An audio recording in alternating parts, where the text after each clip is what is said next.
Hello my YouTube family. Episode के start में हम देखते हैं कि वैनशू येनिंग को बताती है कि शेंजी परफेक्ट रोमांस शो को छोड़ रहा है। पता नहीं वो ऐसा क्यों कर रहा है। तो वहाँ पर ही येनिंग जैसी वो न्यूज सुनती है तो वो तुरंत शेंजी को कॉल करती है और लेकिन उसका नंबर ऑफ जा रहा होता है। तभी दिखाते हैं कि शेंजी के फादर उससे खफा हो रहे होते हैं कि ये तुम्हारा क्या दिमाग खराब हो चुका है, ये तुम क्या करने जा रहे हो।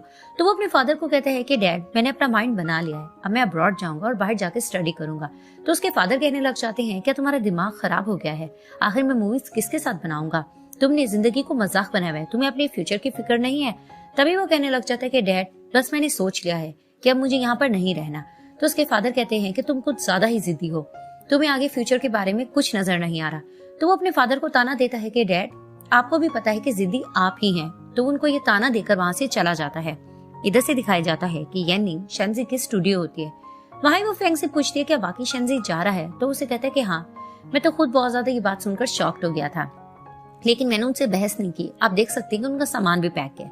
तो पीछे से शेंजी आता है तो फेंग उन्हें देखकर कहता है बॉस आप। तो जैसे ही शेंजी अंदर आता है तो वो येनिंग को देखकर मुस्कुराता है, फिर पूछता है कि तुम यहाँ क्या कर रही हो, लेकिन वो इसकी बात का जवाब नहीं देती। फिर दिखाते हैं कि शेंजी कबर्ड से अपना सामान निकाल रहा होता है। तो येनिंग उससे क्वेश्चन करती है क्या तुम वाकई जा रहे हो। तभी वो उसे कहता है कि हाँ, मैं बाहर जाकर स्टडी करना चाहता हूँ। तभी वो इसे कहती है कि स्टूडियो के बारे में फिर क्या सोचा। तो वो उसे कहता है कि फेंग इसका पीछे से ध्यान रख लेगा। तो फिर कहती है कि तुम जा कब रहे हो। तो वो उसे कहता है कि कल। तभी वो उसे कहता है कि येनिंग पीछे से अपना ध्यान रखना और अच्छे से खाती पीती रहना, कम कॉफी लेना और आज जल्दी से सो जाना और बहुत ज्यादा खुश रहना। तो वहीं दिखाते हैं कि ये पीछे से आके येनिंग को हक करता है। वहां पर ही ये दोनों बिल्कुल खामोश होते हैं और कुछ देर बाद शेंजी इसको कहता है कि गुड बाय। और वहां पर ही येनिंग भी टूटे हुए दिल के साथ इसको कहती है गुड बाय। उसके बाद दिखाते हैं कि शेंजी की आंखों में आंसू आ जाते हैं और वो रोने लगता है। और इधर से येनिंग की भी आंखें भर आती हैं और वो भी रो रही होती है। वहां पर ही शेंजी जा रहा होता है और येनिंग रोई जा रही होती है। अब जिस तरह से वो जा रहा होता है तो इसका दिल कट रहा होता है और वहां ये कहती है कि मैंने तुम्हें भुला दिया था, लेकिन आज मैं इतनी ज्यादा दुखी क्यों हो रही हूँ। और वहां पर ही इसके साथ फ्रेश बिताए हुए पल को भी वो याद कर रही होती है और रोई जा रही होती है। फिर दिखाते हैं कि येनिंग शेंजी के अपार्टमेंट आती है और वहां पर ही फेंग से पूछती है कि क्या शेंजी चला गया। तो उसे कहता है कि हाँ, अब तो वो फ्लाइट में भी होंगे। शेंजी ने मुझे कहा था कि मेरे अपार्टमेंट का ध्यान रखना, तो मैं यहाँ पर आया हूँ। तो वहां पर ही येनिंग उसके अपार्टमेंट को देखने लग जाती है और देखते देखते उसके पर्सनल रूम में जाती है। अब जैसे उसके रूम को देख ही रही होती है तो अचानक साइड टेबल पर एक जार देखती है। अब उस जार को उठा लेती है और ओपन करती है। उसमें बहुत से पेपर्स लिखे हुए रखे होते हैं। तो जैसे जैसे उनको ओपन करती है तो वो हैरान हो जाती है क्योंकि शेंजी ने अपनी सारी दिल की फीलिंग्स उसी पेपर्स में लिखी होती हैं। अब वो रीड करके बहुत ज्यादा हैरान भी हो रही होती है तो अचानक रोने लग जाती है क्योंकि उसमें उसने ये भी लिखा होता है कि आई लाइक यू और सारी फीलिंग्स। अब वो रीड करके बहुत ज्यादा रोती है और कहती है कि शेंजी तुम कितने ज्यादा बेवकूफ हो। इधर से दिखाते हैं कि फेंग शेंजी का सामान लेकर जा ही रहा होता है तो सामने से शेंजी को देखकर कहता है बॉस क्या आप अब तक गए नहीं।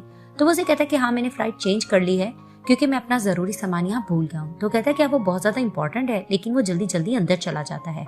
अब इधर से येनिंग रो ही जा रही होती है तो अचानक से वो डोर पर किसी के आने की आवाज सुनती है तो थोड़ा खामोश हो जाती है।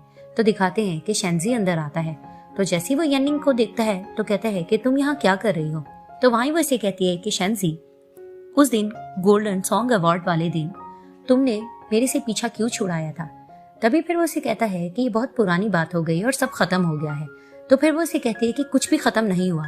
और वहीं उसे कहने लग जाती है कि अगर तुमने मुझे अच्छे से एक्सप्लेन नहीं किया तो मैं यहाँ से नहीं जाऊंगी।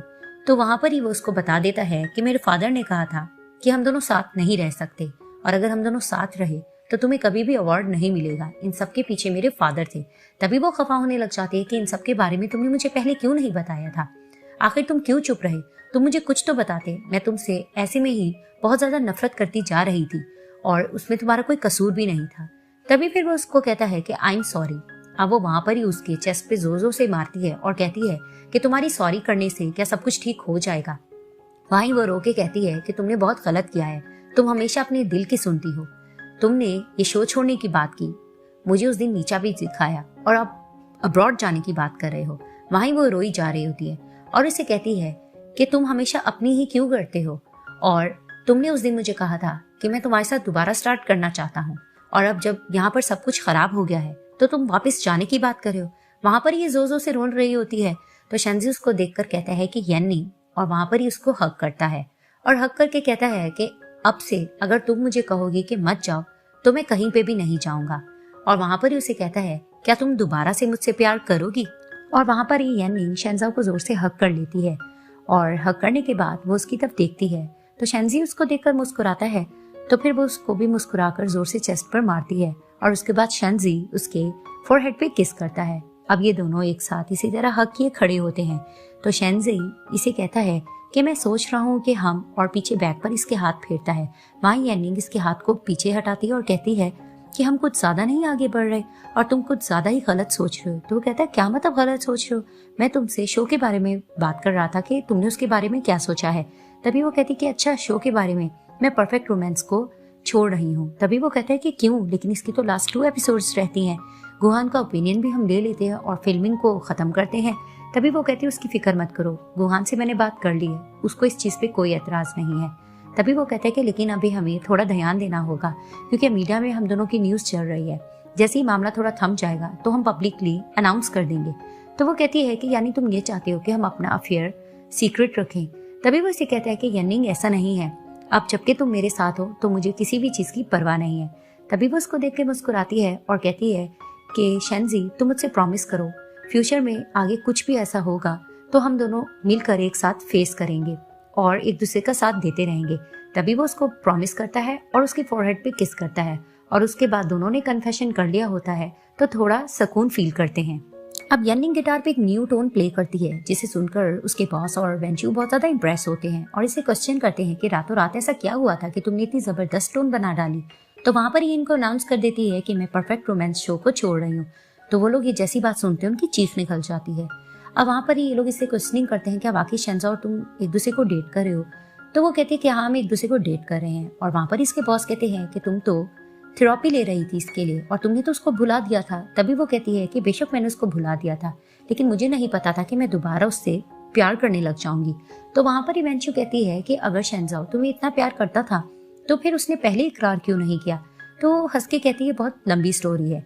तभी वो कहती है खैर मैं परफेक्ट रोमांस शो को छोड़ रही हूँ और मैं शो की पेनल्टी भी देने को तैयार हूँ। तो वहां पर उसके बॉस कहते हैं कि तुम और शेंजी मेरे पुराने एम्प्लॉय हो और मेरे बहुत अच्छे फ्रेंड भी हो तो मैं हाफ पेनल्टी लूंगा इसकी, और मैं ये भी चाहता हूँ कि तुम लोग पॉपुलर भी रहो और खुश भी रहो। तभी फिर वो अपने बॉस का थैंक्स करती है। तो वहां पर ही वेंचू कहती है कि गुहान के बारे में तुमने क्या सोचा। तो वहीं वो खामोश होती है तो अचानक से गुहान फ्लावर्स लेकर आके कहता है कि मैं यहाँ आ गया हूँ।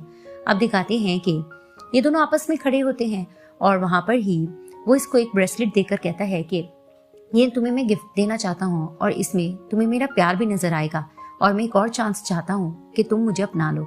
तो वहां पर ही वो कहती है आई एम सॉरी मैं ये ब्रेसलेट नहीं ले सकती। तभी फिर वो उससे कहता है कि चलो कोई बात नहीं स्ट्रेस मत लो, मैं फिर से ट्राई करूंगा किसी और चीज की।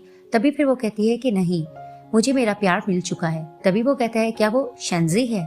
तो वो कहती है हाँ। तभी वो कहता है कि तुमने तो कहा था कि वो तुम्हारा फ्रेंड है। तो वो उसको बताने लग जाती है कि 10 ईयर्स से मैं उसको बहुत ज्यादा पसंद करती आई हूँ और मैं कुछ चीजों से उसके लिए हर्ट भी थी और मैंने थेरेपी ली थी उसको भुलाने के लिए, लेकिन मुझे नहीं मालूम था कि मुझे दोबारा उससे प्यार हो जाएगा।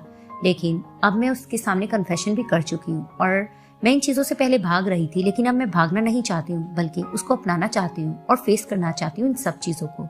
और मैं उम्मीद करती हूँ कि तुम्हें तुम्हारी लाइफ में बहुत प्यार करने वाली जरूर मिलेगी। तभी फिर वो वहां पर गुहान को सॉरी करती है और वहां से जाने लगती है और वहां पर ही गुहान का दिल टूट जाता है और ये पार्ट यहाँ ही एंड हो जाता है।